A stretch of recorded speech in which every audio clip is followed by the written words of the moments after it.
Hello and welcome to one and all.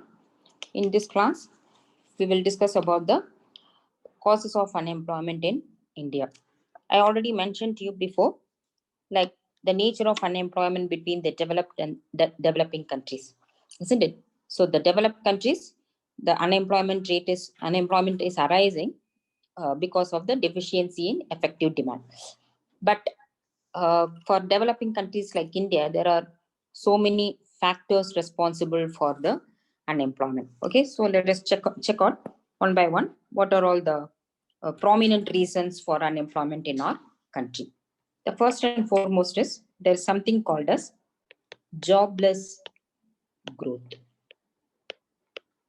So growth is here, economic growth is happening, but correspondingly, the jobs are not increasing. That is a jobless growth. Growth here refers to national income.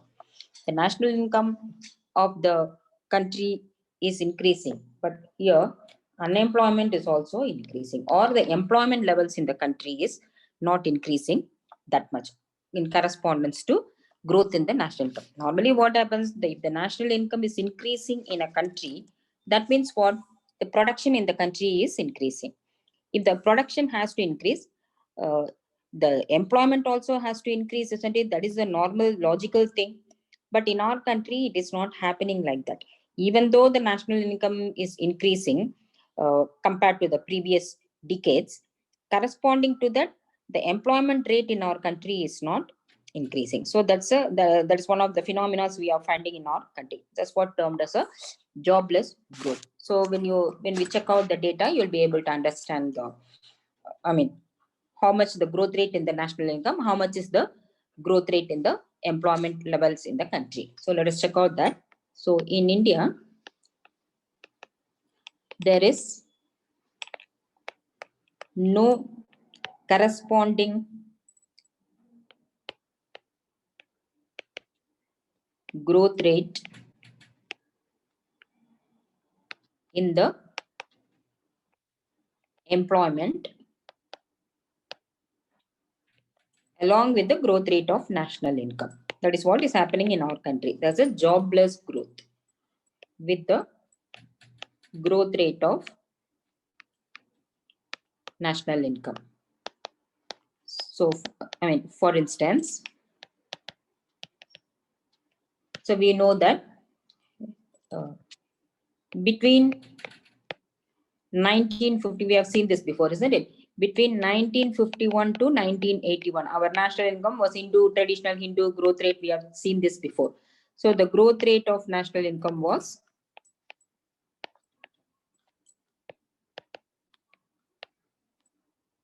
around 3.5%. It's a very, very meager growth rate.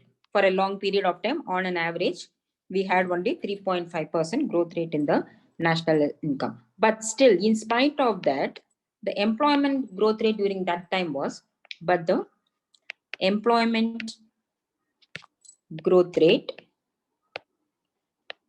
during this period was reasonably good, a reasonable 2%. Understand?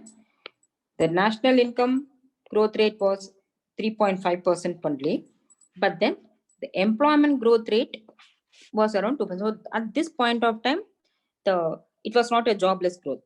The employment levels were also increasing, and the national income was also increasing to your at least, even though it's very, very minor, but still the national income is also increasing, but the employment levels also in the country were increasing. But later on, it's what happened, the national income started increasing at a better pace, but the level of employment was not increasing in our country to that much extent. So, but afterwards, even though the GDP, that is the national income growth rate increase, after which we have seen this, isn't it? For the first time, we crossed that 5% growth rate after the fifth plan, isn't it? So even though the growth rate increased to 5%, the GDP growth rate increased to 5%, the employment growth rate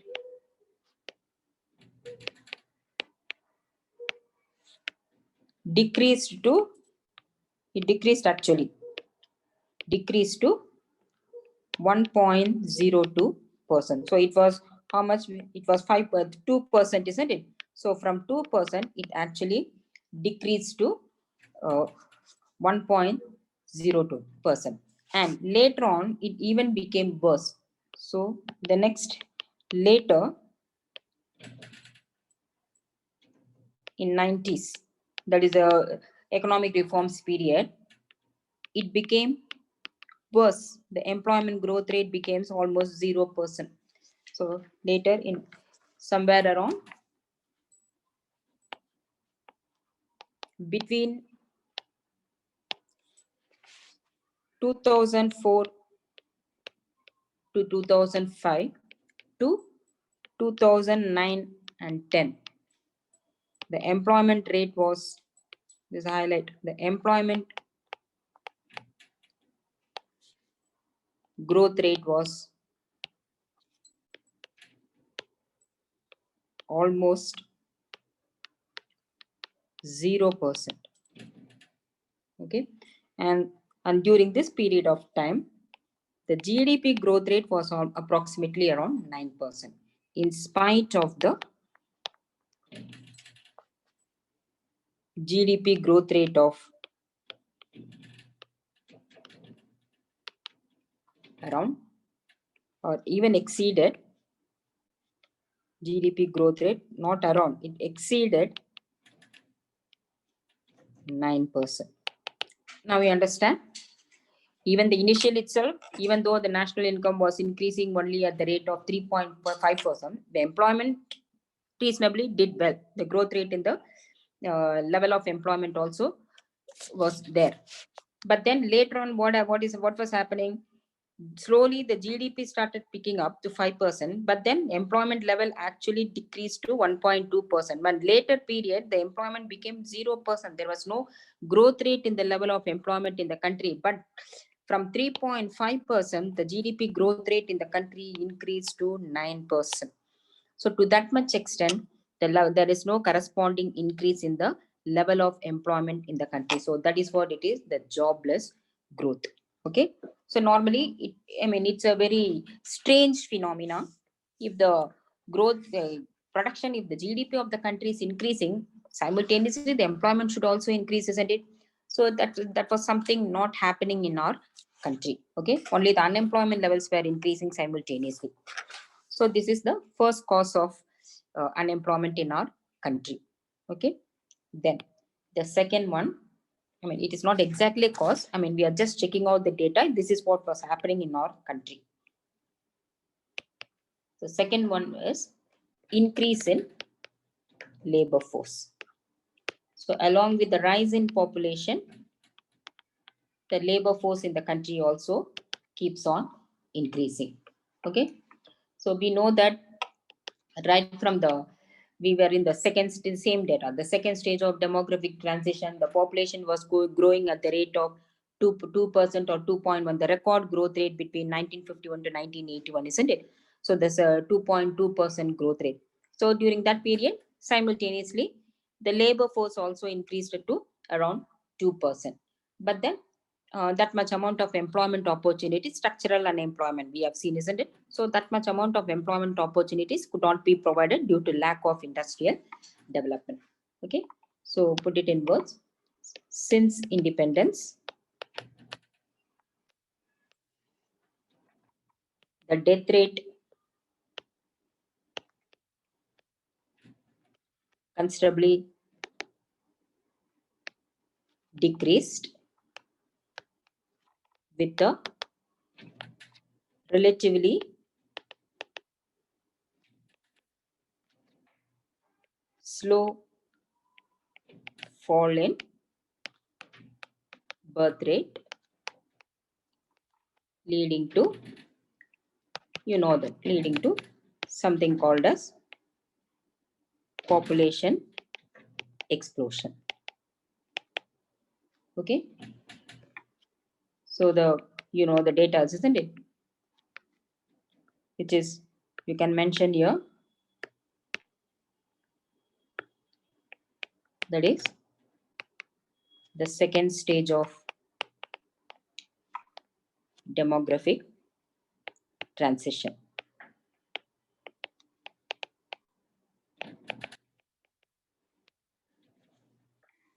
Okay. So what I will, just the data. The rate of growth of population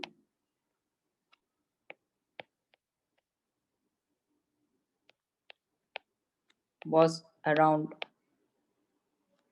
2.2% along with the rate of growth in labor force to the extent of, so rate of growth highlighted, rate of growth of population 2.2% along with the rate of growth of labor force in the country to the extent of 1.9%, or you can mention it as 2%, 1.9%, 2% per annum. So, but the country failed to absorb in jobs all this rising labor force. You know the history, isn't it? The industries could not develop due to lack of capital. Okay. So on the one hand, uh, employment levels are not increasing as corresponding to the growth in the national income of the country. On the other hand, the labor force in the country is expanding because of corresponding to the rise in the population of the country. So definitely there will be unemployment in the country. Okay.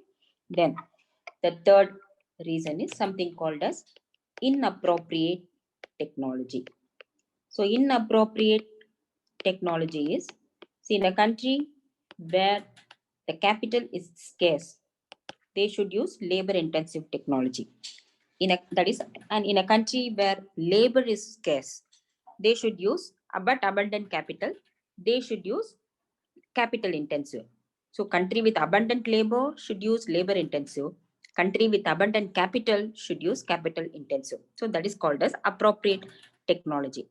And as far as India is concerned, we are capital scarce and abundant labor country. So what we should be doing, we should be adopting only the most of the areas, we should be adopting the labor intensive technology. But of late, in most of the sectors, including agriculture, we are finding more and more capital intensive technology, than the labor intensive technology. Of course, both are having their own problems as well as advantages.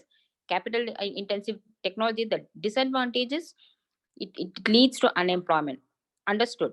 Capital intensive technology will pace up the growth of the country. Now you understand how the national income of the country increased, but the employment rate did not increase, because in most of the areas, in all the producers, they started adopting the capital intensive technology instead of labor intensive technology. So automatically the employment growth rate was not increasing, but the production in the country was rising, so that the national income of the country increased. But that is not helping the uh, unemployment problem. It creates more and more of unemployment in the country, isn't it? So that is not an appropriate technology. So what a country must do, they should not go, country like India, they should not totally go for capital intensive, nor they should go totally for labor intensive. There should be some intermediate technology, so that will, which will promise the growth rate of national income, at the same time will not create that unemployment problem in the country. But that has not been happening in our country. So what was happening in India, while capital is a scarce factor, we are all capital less countries, isn't it? Capital poor countries. And labor is available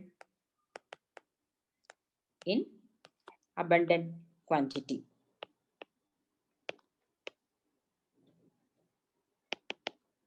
So under these circumstances,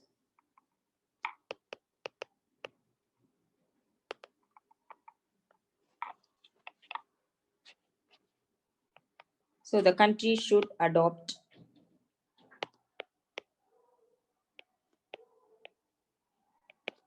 labor intensive technique of production,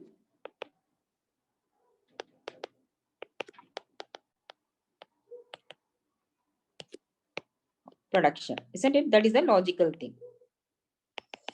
But in reality, what is happening? But in reality, not only in industries, not only in industries, even in agriculture,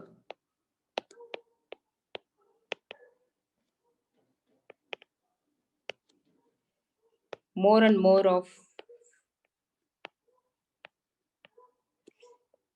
capital intensive technique is being adopted.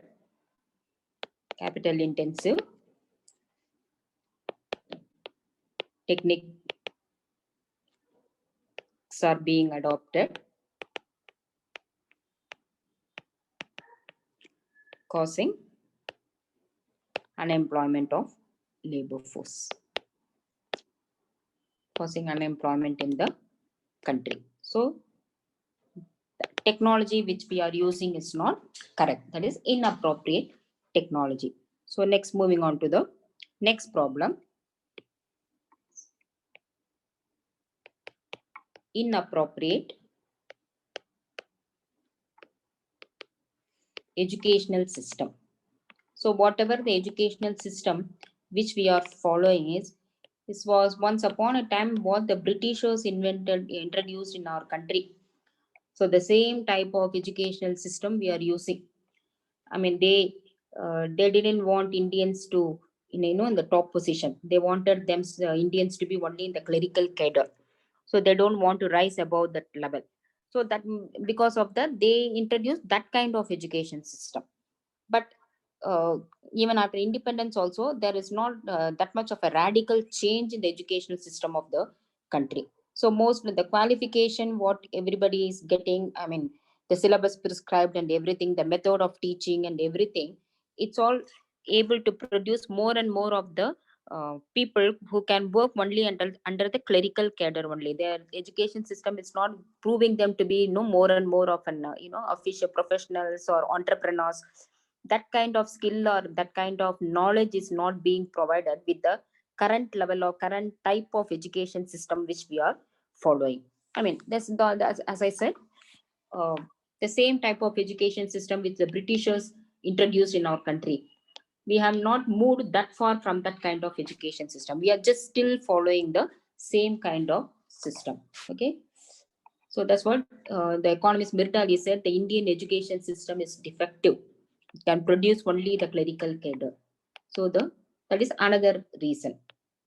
So educational system in India is defective. So it is the same educational system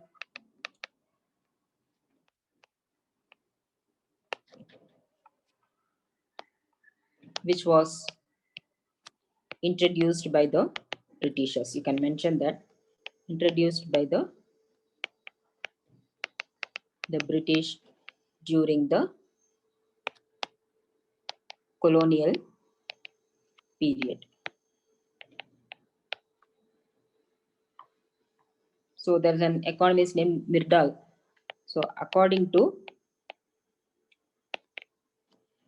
Gunnar Myrdal, his name, according to it's the name of the economist. According to Myrdal, he said India's education system, educational policy does not aim at development of human resources.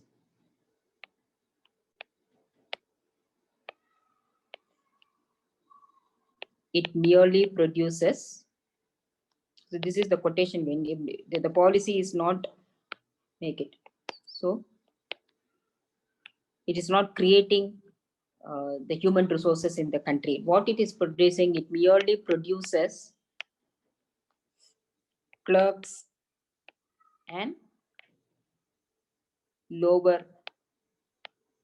cadre executives, both for the government and private concerns.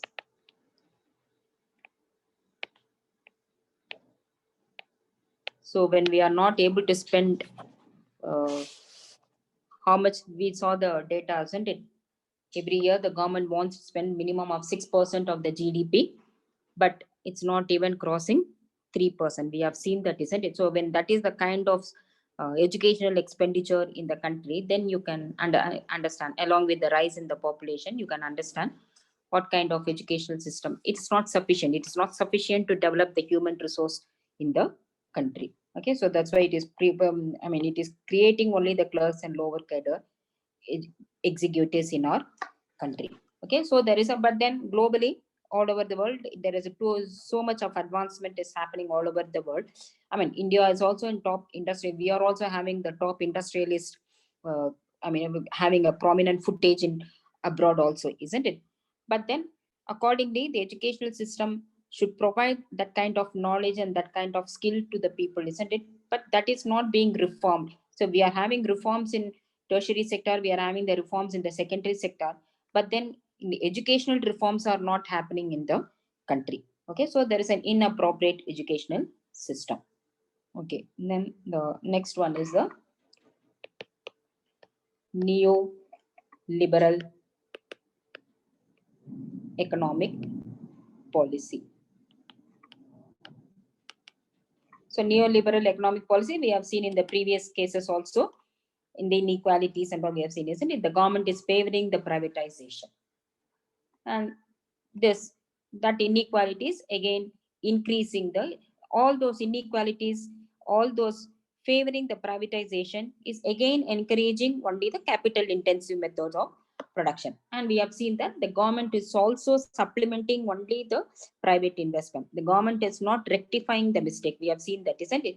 So because of this, the inequalities is also widening, and more laborers are being displaced, causing unemployment in the country.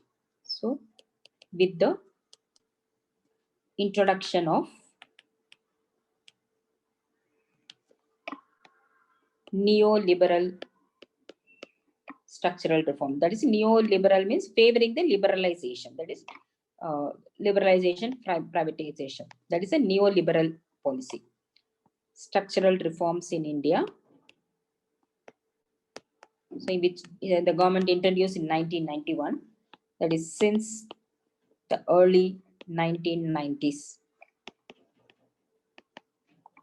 So what happened? The income inequalities have increased. So highlighted since the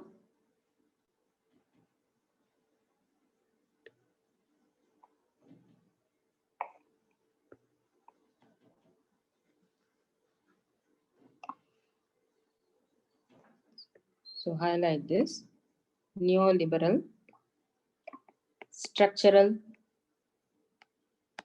reforms in India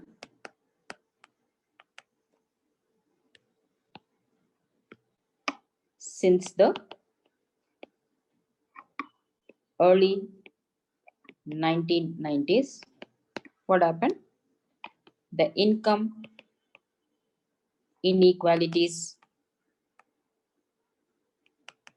have increased.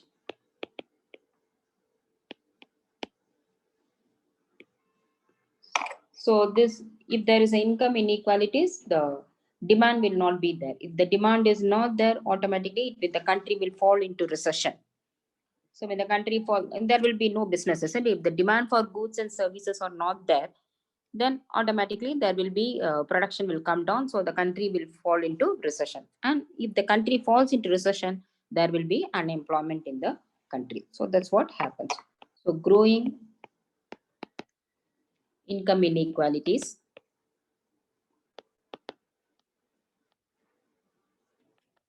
generally lead to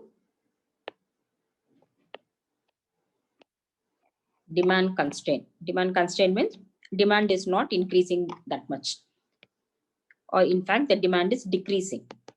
No demand for goods and services. So that is demand constraint. If that happens, the country falls into recession and the downward swing. I told you, in the beginning, this is the business cycles. So this is recession, this area. If the demand is not there, then the business has to come down, isn't it? This is what is called as recession. So the country falls in recession, so there is a downward swing of the economy. So if there is a downward swing, automatically there will be unemployment. And unemployment in the country. Okay. So these are all the causes of unemployment. So in our next class, I will explain to you about what are all the remedial measures undertaken by the government, both for poverty as well as for unemployment. Of course, whatever the measures that are taken for the unemployment problem, the same measures is applicable for the problem of poverty also, isn't it? So what are all the remedial measures for poverty as well as unemployment taken by the government? So which we will check out in my next class. Okay.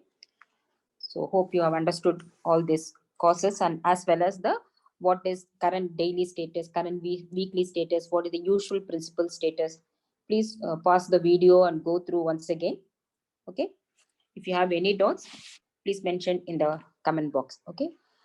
And if you like this video, if you find this video useful, please like, share, and subscribe. So until my next video, take care. Bye bye.